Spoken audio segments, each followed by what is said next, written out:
The Thai government has suffered intense criticism from around the world for its decision to hand over at least 40 Uyghurs, who were flown by special plane to China's northwestern Xinjiang region on February 27, 2025. Rights groups, including Human Rights Watch, have accused Beijing of committing human rights abuses in Xinjiang, including the incarceration of around 1 million Uyghurs and other Muslim minorities. This is completely outrageous. I mean, the Thai government, up until yesterday, was denying that it would be sending the Uyghurs back to China. This violates Thai law. It violates international standards. These men are at high risk now of detention, torture, disappearance, and even worse. And so we're really worried about the fate of these men now that they're back in China. And I think concerned governments need to put a lot of pressure on the Chinese government to ensure that these men have access to independent monitors who can assess their well-being. Thailand, which forcibly deported 109 Uyghurs to China in 2015, had repeatedly denied the existence of plans for a new round of deportations. Rights groups warned in recent weeks that Bangkok was preparing to deport a group of 48, and later they were put onto a flight to Kashgar, a major city in the Xinjiang Uyghur Autonomous Region in China's far west. The sudden and secretive move has irked rights groups, who have raised concerns on the safety of those deported.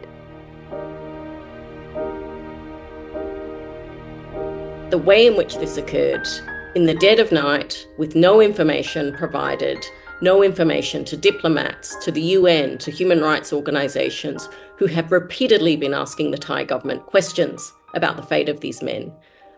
is really unacceptable. And I think, the Thai government is a member of the UN Human Rights Council. It makes a mockery of its membership of the Human Rights Council.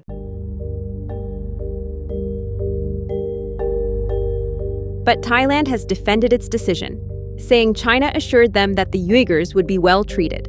Prime Minister Paetongtarn Shinawatra, who recently held talks in Beijing with President Xi Jinping, insisted the Uyghurs' return was not part of any trade bargain. ตัวดิฉันเองเนี่ยที่ไปเนี่ยเรื่องนี้เป็นเรื่องที่เราไม่พูดออก public ในตอนแรกเพราะเป็นเรื่องความมั่นคงด้วยเรื่องรัฐบาลด้วยแต่ว่าดิฉัน carry message นี้ไปเพื่อคุยและเพื่อไปยืนยันรับรองถึงความปลอดภัยนี้ Other Thai officials have also backed up Shinawatra with statements in line with the official government version on the deportations. เราได้คิดถี่ถ้วนแล้วนะครับในการส่งกลับบุคคลเหล่านี้โดยคำนึงถึงหลักของสิทธิมนุษยชนและความปลอดภัยของผู้ที่เราส่งกลับเป็นหลักนะครับเรื่องผลกระทบแน่นอนเราก็คิดคำนึงถึงว่าอาจจะมีผลกระทบบ้างนะครับ Chinese officials have maintained their stance that the repatriation was carried out per the laws of China, Thailand, international law, and common practices. 2月27日，40名中国籍的偷渡人员从泰国被遣返回国。此次的遣返依据中泰两国的法律、国际法和国际惯例进行，是双方合作打击偷渡等跨境违法犯罪的具体举措，相关人员的合法权益得到充分保护。